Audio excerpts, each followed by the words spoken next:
Hello, LaPerch School. It's Keith Munslow coming to you from my house in Providence. It's so nice to be able to do a show for you guys. As strange as it is doing a show in the middle of my living room, I'm so psyched to get to share all the things that I like to do. Telling stories, singing songs, drawing pictures, and I get to bring it to you in all of your many houses spread all over the place. And so the other great thing is that I am just about to release a brand new album of songs for kids and families, and I'm going to play some of the songs on that new album for you guys today, including this first one, which is about something I love, something near and dear to my heart, and maybe many of you too. Of course, I'm talking about snacks. Yes, snacks. Aren't snacks great? I think we can all agree that snacks are great. Especially because, you know, your favorite snack might be different than my favorite snack, but there are so many different kinds of snacks that you could enjoy. And what's even better is that you need very little reason to get a snack, right? Don't you do this like, I did my homework, I get a snack. I played a soccer game, we lost, but I get a snack. I walked across the room and pet the dog, I get a snack. And grown-ups do it too. Trust me on this one, grown-ups do it too. I know, I am a grown-up. So I'm always like, I paid the phone bill, I get a snack. I made my bed this morning, I get a snack. I remembered to comb my hair, I get a snack. They are so great, and that is why I decided to honor them with a song. And I'm making this really easy at the top of the show. Your part to sing on the song is so simple. It goes like this. I want a snack, snack, snack, snack, snack, snack, snack, snack. I want a snack, snack, snack, snack, snack, snack, snack, snack. So that's going to be your part, everybody. Now, if you were a kid and you were watching with some grown-ups, sometimes grown-ups need help singing along to songs. So please guide them as we go, and if you notice that they're not singing, please encourage them to do so, all right? Riding home on the big yellow bus from school,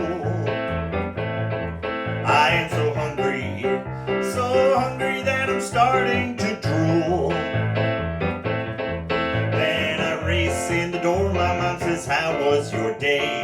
I can't talk about that now, all that I can say is I want a snack, snack, snack, snack, snack, snack, snack, snack. I want a snack, snack, snack, snack, snack, snack, snack, snack. Something crunchy, salty, maybe fruity or sweet, not breakfast, lunch, or dinner, but it's what I want to eat. I want a snack, snack, snack, snack, snack, snack, snack, snack. I want a snack, snack, snack, snack, snack, snack, snack, snack. It's after midnight.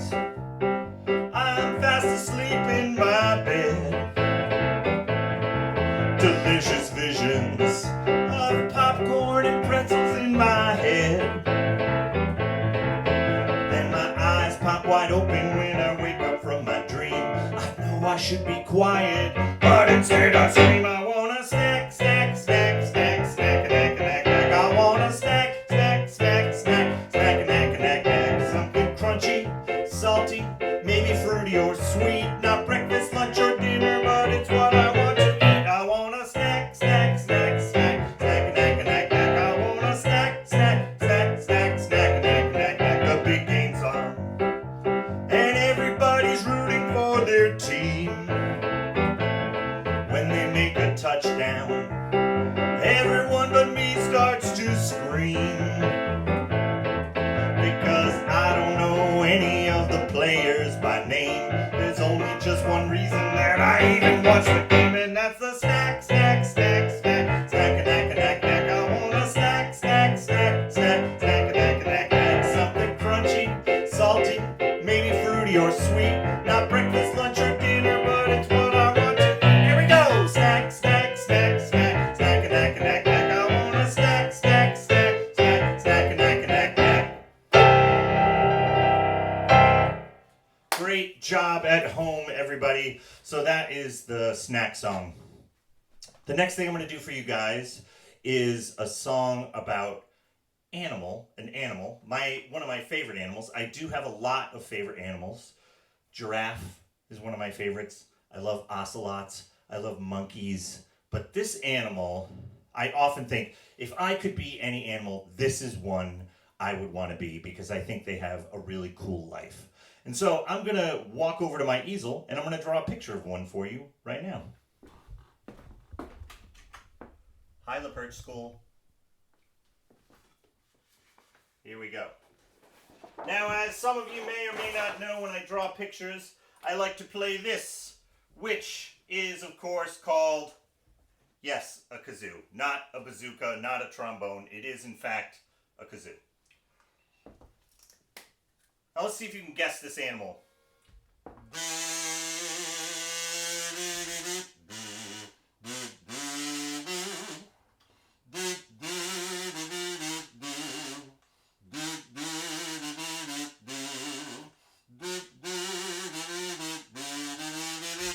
Can you guess it? What do you think? Owl? That's a good guess.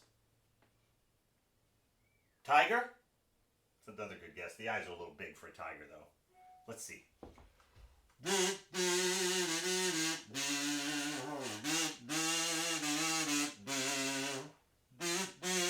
Looks like it's turning into a ghost.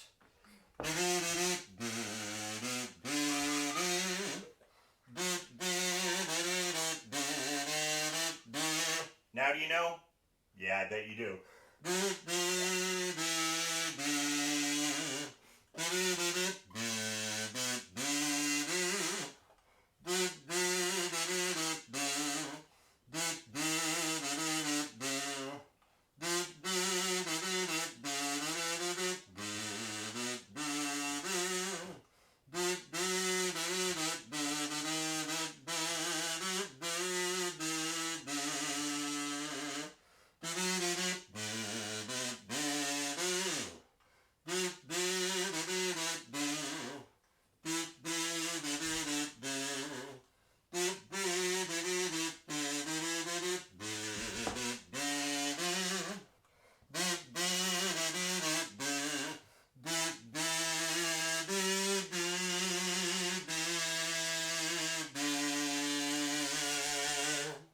Yes, of course.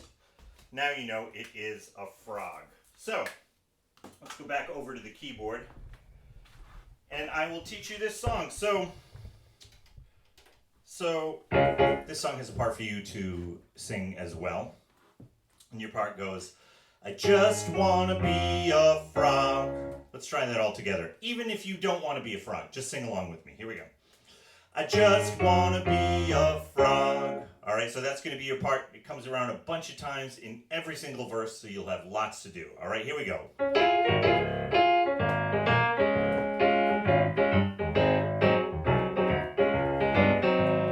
I don't want to do my work today. I just want to be a frog. I want to hang out by the riverside and play. Just want to be a frog. 'Cause being a frog is easy to do.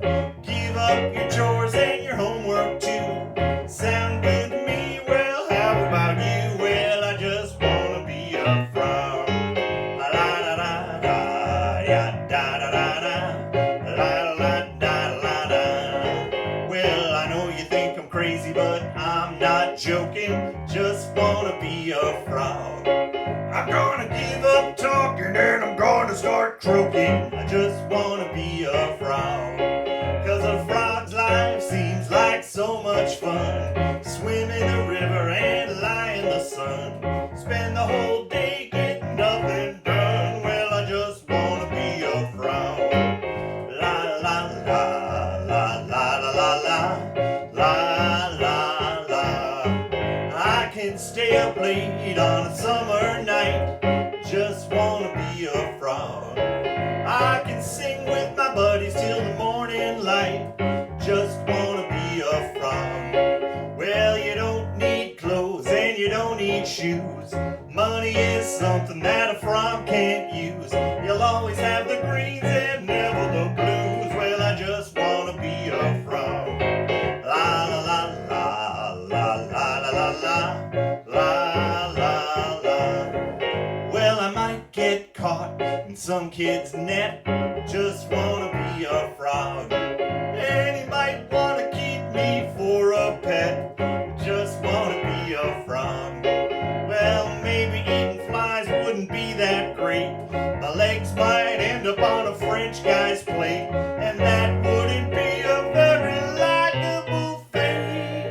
but still.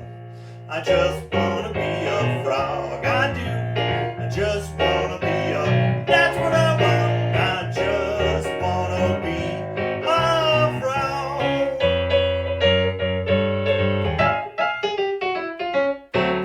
I just wanna be a frog. Is that too much to ask? So that's the frog song. I wanted to try for you guys another new song for my new album. And the title of this album, I should say, is exclamation point. So you can keep your eyes out for that. It should be out by the end of May, early June, we're hoping. So this is a new song from that album. And this is kind of a strange song because I'm going to be singing some words in this song, but they are not the words to the song. Now you're sitting at home saying, Keith, that doesn't make any sense. I know it doesn't make any sense.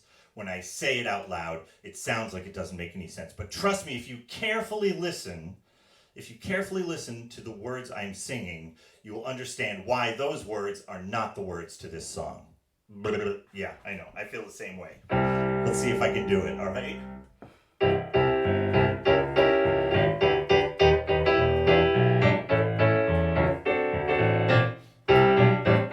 These are not the words to this song. These are not the words to this song. These words might fit here, but they just don't belong.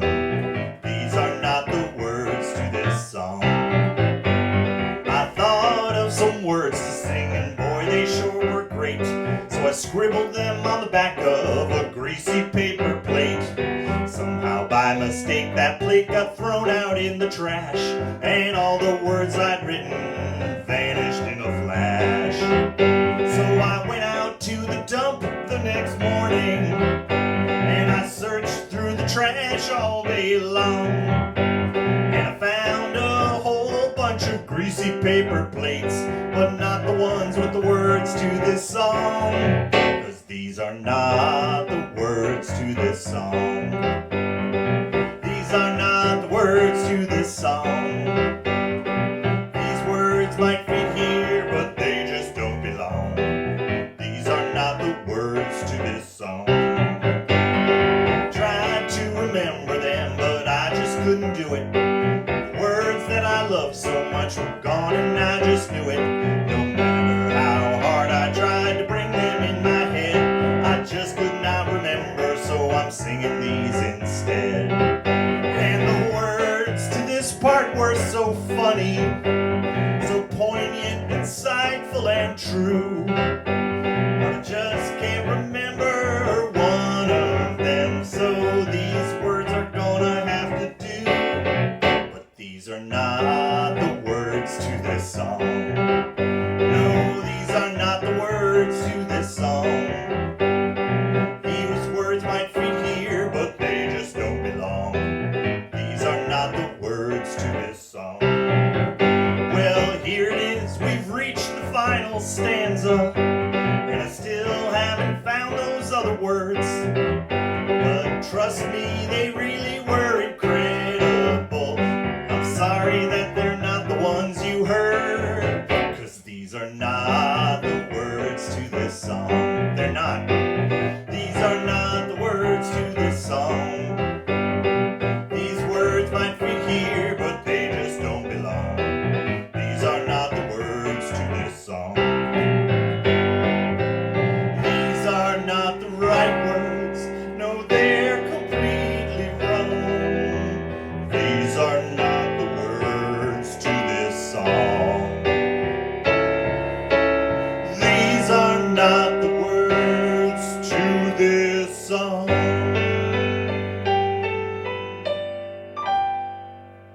They're not the words. Oh well. So right now I'd like to tell you guys a story, and so I'm going to move some stuff around. To do that, I'm going to move this microphone over to here, right here, and I'm going to get this. So this that I'm about to put on is a special drum. It is called a cajon tab, so it's like a mini version of a cajon, and cajon is a drum that's made out of a box the word caja means box in Spanish, and so any kind of a box drum is usually called a cajon. And this is a story that happened to me. It's a true story, and it's something that happened to me a long time ago. Now, I know you're probably looking at me and you're probably thinking, did that guy go to school at the time of the dinosaurs? Or possibly the Vikings? Hard to say. Well, it was a long time ago. It wasn't quite that long ago. But this story takes place when I was in 3rd grade. And I went to a school here in Rhode Island called the Maisie Quinn Elementary School. And at this school, my 3rd grade teacher's name was Mrs. Clark. So every morning in Mrs. Clark's class, she would start the day. She would stand up once everybody got seated and settled and we put our coats away. She would start the day by standing up, and she would put her hands down like this, and she would put on that teacher voice, you know the one I'm talking about, and she would say, "Boys and girls, good morning. Now, who's getting milk today?" Now, at this school, at this time, now again, as I told you, this is a long time ago. At this school, at this time, some kids would bring lunches from school, and some kids would get hot lunches. Now, all schools do that differently now. Some schools still do that, but others don't. But this school had a special policy, and it was this, that if you were getting milk or a hot lunch, you got a special thing called a token, and this is what happened. So Mrs. Clark said, "Boys and girls, who's getting milk?" I raised my hand. I got milk every day because I always brought my lunch from home in a brown paper bag. And Mrs. Clark went around, and to each kid that had their hand up, she put in our hand a milk token. And a milk token was a little red plastic circle, looked kind of like a checker from a checkerboard, and it said milk on it in little white letters. And then she did the same thing to all the kids who were getting hot lunch, but they got a blue token that said hot lunch. But then Mrs. Clark put on her serious voice and she said, "Now, boys and girls, I was speaking to Mrs. Simmons in the cafeteria yesterday." Now, you all know Mrs. Simmons. We all knew Mrs. Simmons. Mrs. Simmons was the slightly scary cafeteria lady, and she looked something like this.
So, Mrs. Simmons.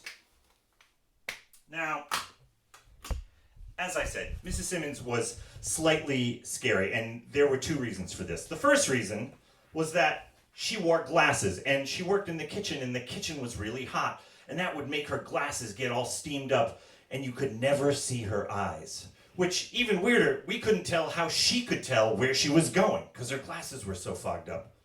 The second thing that was a little bit scary was that at lunchtime, Mrs. Simmons used to collect those milk tokens that I told you about. And she would sit at a big table, and she would have a little basket, and she'd collect the tokens and put them in the basket, and then she'd have a crate with all the milks in it, and she'd hand you the milk. But when she did this, she only ever said 2 words. So it was really weird. You'd get up to the table, and her glasses would be fogged, so you couldn't see her eyes, and then she would say, "Token," And you put your token in her hand, and she'd give you a milk. And she'd say, next, token, next, token, next. It was weird. She was like a milk robot. So Mrs. Clark said, boys and girls, Mrs. Simmons told me that 7 kids in this classroom lost their tokens yesterday. Now, boys and girls, we can't keep giving you milk and hot lunch if you lose those tokens, so please do not lose them. And I was like, 7 kids?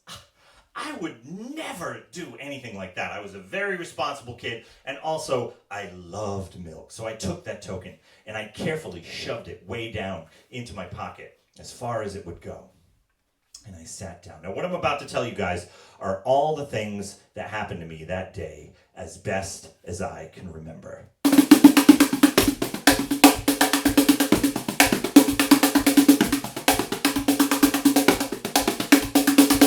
At 9:03, there was an announcement over the loudspeaker. Boys and girls, will everyone please rise for the Pledge of Allegiance? Now, at our school, like many schools, we stood up in the morning, we did the Pledge of Allegiance, but at our school, the principal, Mr. Keating, would choose a kid to go down to the office at the start of the day and stand in front of this giant microphone with all the adults in the office staring at them, and they would recite the Pledge of Allegiance all by themselves. It was a huge responsibility, but it was a lot of pressure. Now, on the day in question, the kid that the principal had chosen to recite the Pledge of Allegiance got so nervous, he forgot the words to the Pledge of Allegiance, and so over the loudspeaker, instead of the Pledge of Allegiance, we heard this.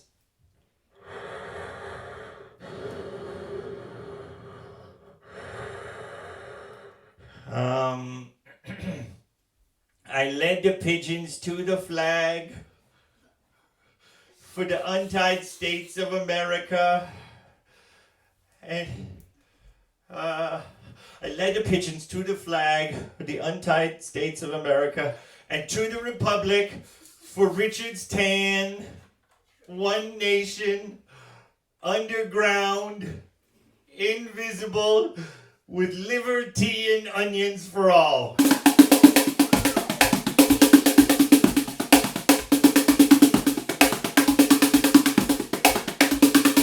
At 9:06, we had math. At 9:14, we still had math. But at 9:33, we still had math. But at 9:55, there was a knock at the door. It was our physical education teacher, Mr. Taranjo. It was time for physical education. So we all lined up at the door, and we marched down the hallway for physical education. Now, my best friend Tommy Butler was in line right behind me. And Tommy Butler said, "This is going to be so cool." So we got down to the room where we had physical education in my school, which of course was in the gymnasium. But in my school, the gymnasium was also the auditorium, and it was also the cafeteria. So we called it the cafetoriasium. So we turned the corner into the cafetoriasium, and up on the stage, there it was. Oh! It was a trampoline. Every kid in my class at the same time went, whoa. We couldn't believe they were going to let us go on the trampoline. We were only in 3rd grade. Usually, the only kids who got to go on the trampoline were the 5th graders. Why? Because trampolines are super dangerous. They are so dangerous, in fact, you will almost never see them in elementary schools.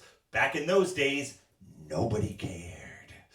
But my other friend, Michael McCarran, raised his hand and he was like, "Mr. Taranjo, trampolines are kind of scary. Maybe we might get hurt." But Mr. Taranjo said he had a way to keep us safe.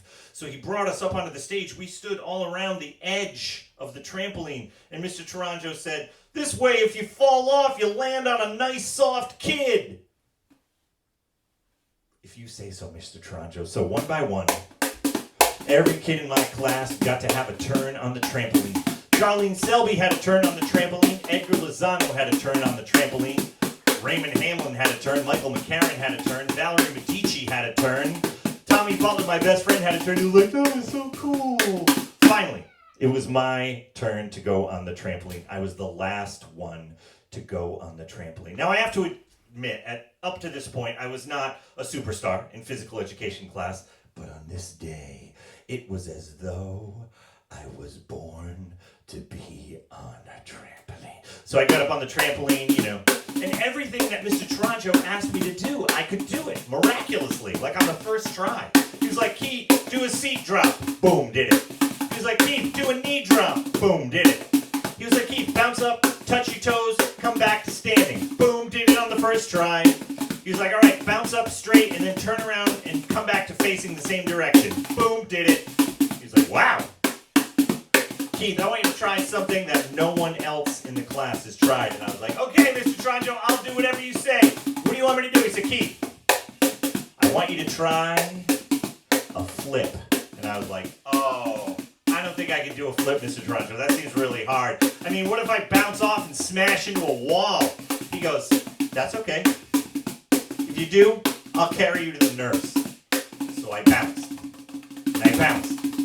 And I bounced. And I bounced. And somehow I did a perfect flip and a perfect landing, and everyone in my class clapped and screamed. Let me hear you at home. Mr. Taranjo said, Keith, that was awesome. I said, I know.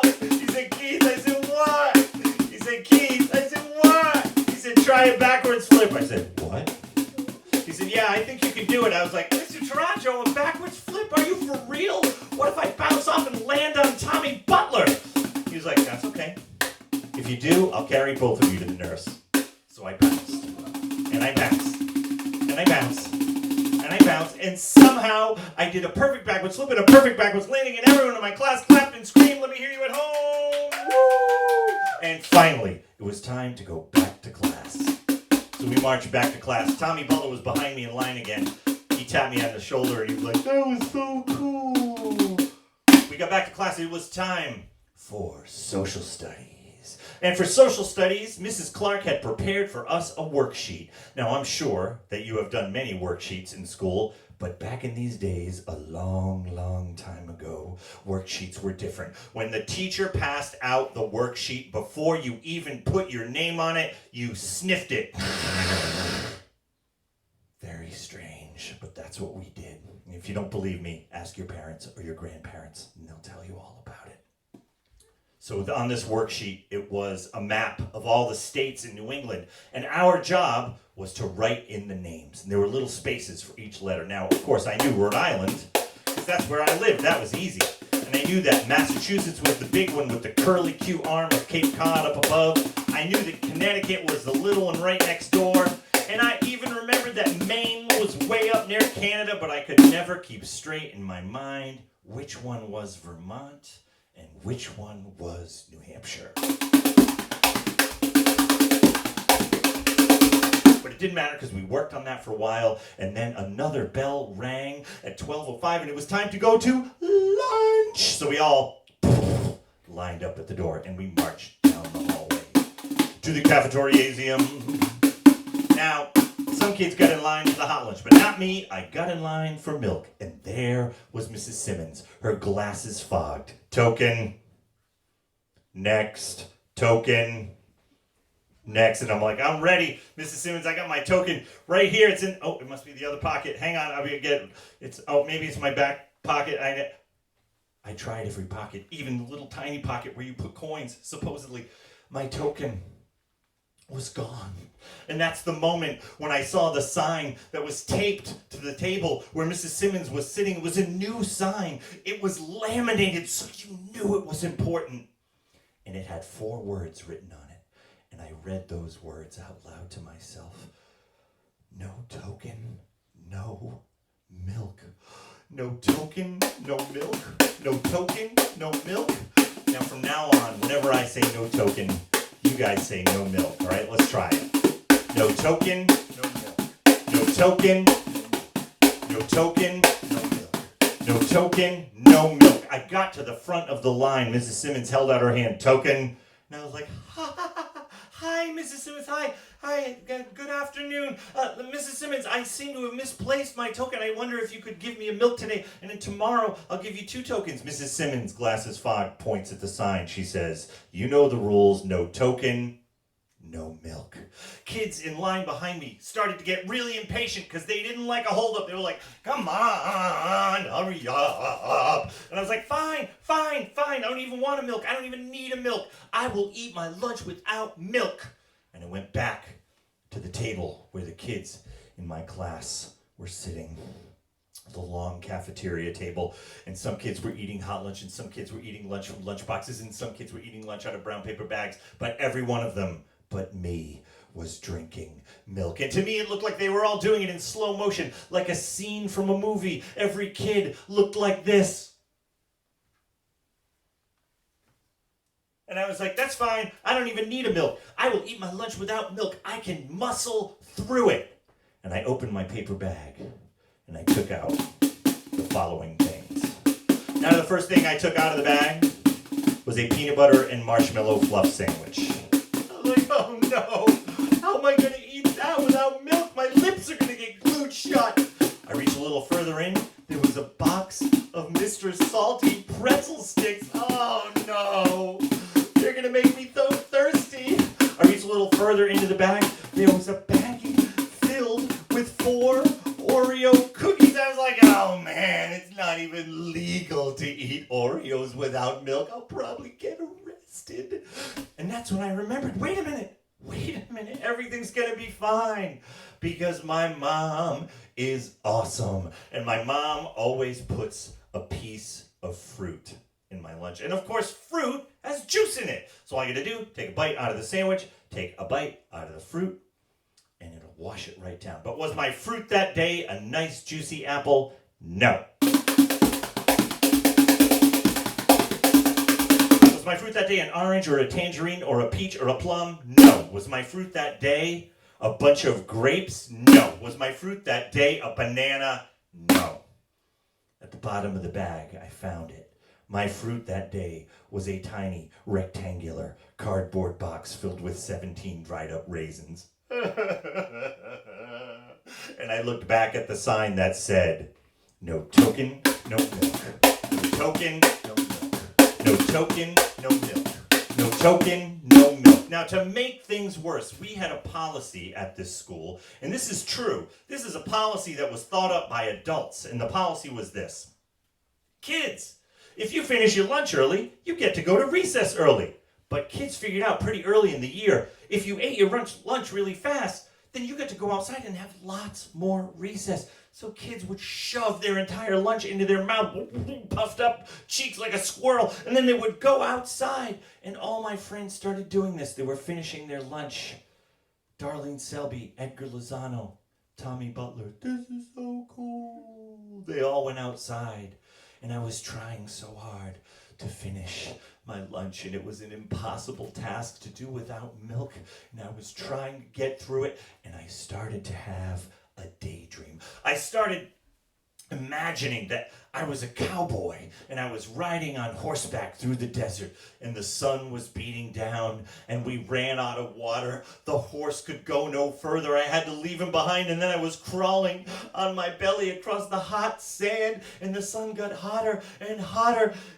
I was sweating, and there were rattlesnakes, and there were scorpions, and there were cacti, that's the plural of cactus, and there were vultures circling overhead, and I was like, that's not good. And then I heard my name called from far away. I heard it quietly in the distance, Keith, Keith, and I was like, who's that? Is that you, Milk?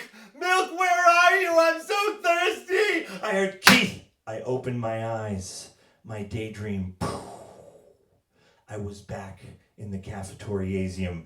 There was Mrs. Simmons standing directly over me. We were the last 2 people there. Her glasses fogged, her arms folded. She said, what's going on? And I was like, I'm sorry, Mrs. Simmons, I'm just having a hard time finishing my lunch without milk. And then Mrs. Simmons did the first of 3 things I'd never seen her do before. She squeezed herself into the seat across from me. She put her arms up on the table, and she said, well, I guess I'll just have to wait here till you're finished. I took a bite out of the sandwich. I tried to wash it down with the raisins. Then Mrs. Simmons did the second thing I'd never seen her do before. She took her glasses off, and I saw for the first time that she had eyes, and they were blue, and they were clear, and they were kind. And she wiped her glasses off on her apron, and she put them back on, and she said, "You know, Keith, I used to lose things all the time when I was a little girl." And I said, "You did?" She said, "Yes, I did. Once I lost a permission slip and I was not allowed to go on a field trip." I said, "That's not fair, Mrs. Simmons." And Mrs. Simmons said, "Well, you know, some rules aren't fair." And I said, "Like no token, no milk?" She said, "Like no token, no milk." She said, "You know, Keith, I never found that permission slip. It must have fallen out of my pocket when I was playing at recess." And that's when it hit me. 12:35, I jumped up from that seat. I ran to the other side of the cafeteriasium. Up on the stage, there it was. The trampoline, I dove underneath. There was my token, just as I suspected, on the floor under the trampoline. I raced back to Mrs. Simmons. I put it in her hand. She gave me a milk. I drank it in slow motion just for special effect. And then Mrs. Simmons did the third and final thing I'd never seen her do before. She took my hand back, and she placed the token back in my hand, and she closed my fingers around it tight, and she winked, and she said, "Why don't you put that somewhere safe in case you lose another one?" And I was like, "Wow, Mrs. Simmons, that's so nice. Thank you. Why did I do that?" Her face turned as red as the sign that said, "No token, no milk." And finally, I went to recess. And I found Tommy Butler playing on the jungle gym. And I confessed to Tommy Butler that I had accidentally kissed Mrs. Simmons on the cheek, and Tommy Butler was like, "That's so gross." And when I got home that day, at the end of school, I put my books down, I sat down at the kitchen table, and I sighed. And my mom came up from the basement, and she grabbed an apple out of a basket on the counter, and she shined it up on her sweater, and she handed it to me, and I said, "That's a little late." And my mom said, "So, what did you learn at school today?" And I didn't shrug my shoulders and say, "I don't know." And I didn't shrug my shoulders and say, "I forgot." No, I looked my mom right in the eyes and I said, "Mom, never forget. No token, no milk. No token, no milk. No token, no milk. No token, no milk." And that, my friends, is the end of that true story. No token, no milk. All right. So let's do another song. No. I had to move it again. That's just how it happens in a regular show, too. A lot of microphone stand moving. So I'm going to try another brandy new song for you guys. And when you're a kid, you spend a lot of time with grown-ups chasing you around, trying to clean you up because you've gotten into some kind of mess. Now, it could be a food mess, it could be a marker mess, it could be a dirt mess, but they are forever chasing you around to wipe you clean, as it were. And so I realized that, you know, things are a little bit different now than they were when I was a kid, but I really wanted to write a song about what it's like with adults chasing you around trying to clean you up all the time. So I'm going to play this song for you. It's a brand new one. Let me just move my sustain pedal. All right, here we go. Well, your fingers are dirty from a marker that leaks. You're munching on a bagel, cream cheese on your cheeks.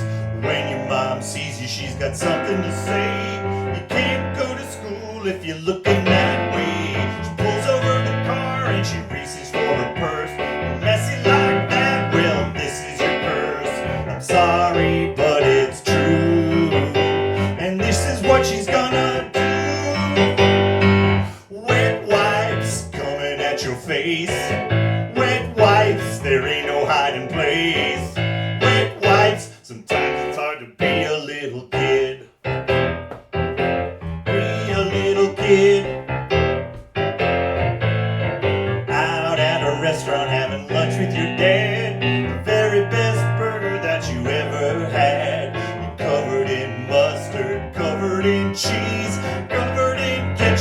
your head down to your knees. You get up to leave, but you don't get far. Dad says, wait before you get in the car.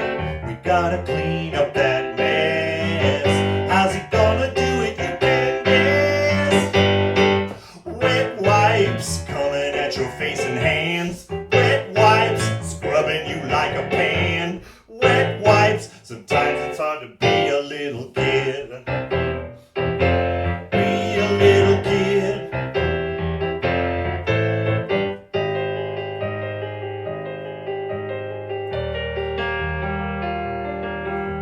Before there were wet wipes, things were pretty bad. When kids got messy, parents did whatever they had. And you can believe me, 'cause I'm a survivor of having my face wiped with a hanky covered in saliva. Oh, life is kinda messy, but what can you do when you drop your ice cream on your favorite shoes? You can get mad, but don't be too proud. You know what you need, so shout it out loud. Wet wipes, saving the day. Wet wipes, it's gonna be okay. Wet wipes, sometimes it's hard to be a little kid. Be a little kid. Be a little kid. It's so hard to be a little kid. Be a little kid.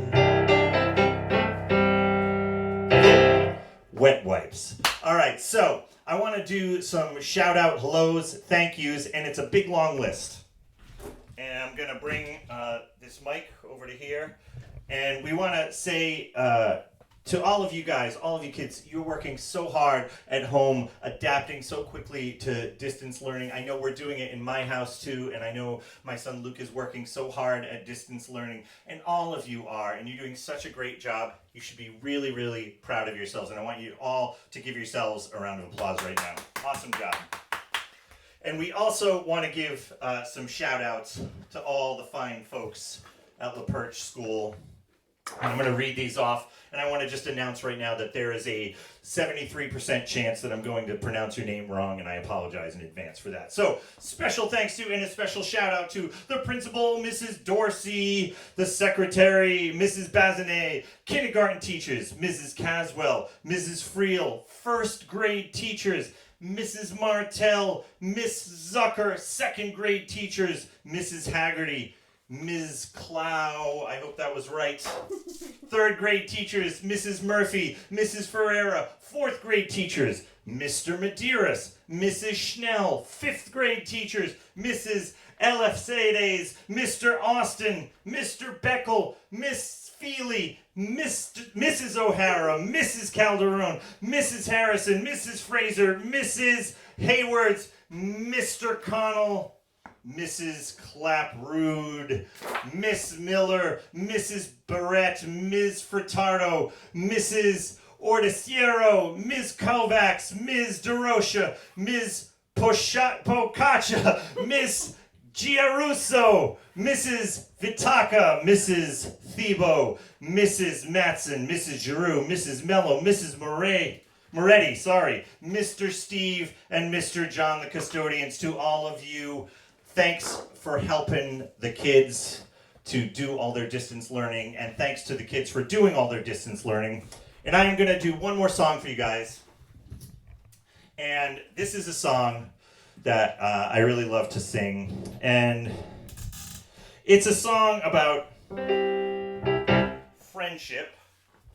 Come on, sustain pedal. It's a song about friendship, and raise your hand if you have a best friend. Raise your hand if you have a best friend.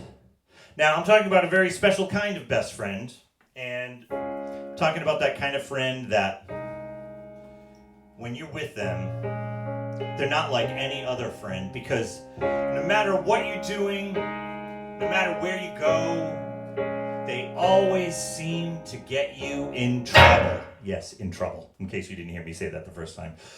So this song is called That Was a Bad Idea. and it has a part for you. I'm going to sing the chorus. And you know what? As the song goes along, if you pick up the chorus, sing along with me. And if you don't, you can always watch this video again and get the chorus the second time. So the chorus goes like this. That was a bad idea. That idea was bad. That idea was a bad idea, the worst we ever had. That was a bad idea. That idea was bad. And there's no way that we could think of something worse than that. Or could we? And that's a nice low part if there's a dad watching. Or could we? So let's try that all together. The first line, that was a bad idea. That idea was bad. And you'll pick it up after that. That was a bad idea. That idea was bad.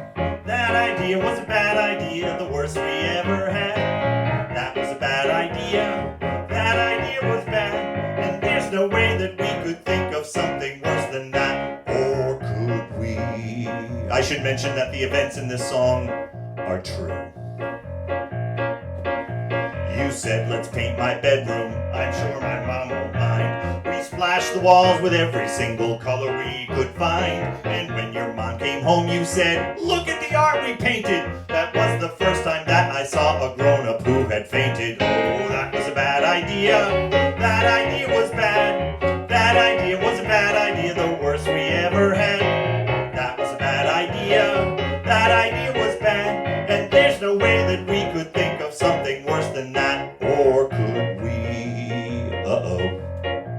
We built ourselves a bike ramp at the bottom of the hill. You said, I dare you to go down. I said, you know I will. I broke my arm not once that day. In fact, I broke it twice. But the people at the hospital were really, really nice. Oh, that was a bad idea. That idea was bad. That idea was a bad idea, the worst we ever had. That was a bad idea. That idea was bad. And there's no way that we could think of something worse than that. Or could we? I bet we could. Because all our bad ideas are just so good. Together through thick and thin, no matter how much trouble we get in. I'm sure our parents were surprised when they received the call from the manager of the pet store down at the local mall. And technically this does not count as one of our mistakes, because there was not a sign that said please don't release the snakes. Oh, that was a bad idea. Let me hear you. That idea was bad. That idea was a bad idea, the worst we ever had. That was a bad idea. That idea was bad. And there's no way that we could think of something worse than that. Sing it again. And there's no way that we could think of something worse than. One more time. There's no way that we could think of something worse than that. Or could we? Thank you so much, LaPerch School, for inviting me to perform for you guys. I hope that I can see you in person really, really soon. And in the meantime, take care of yourselves, be safe, and take care of each other. Bye-bye.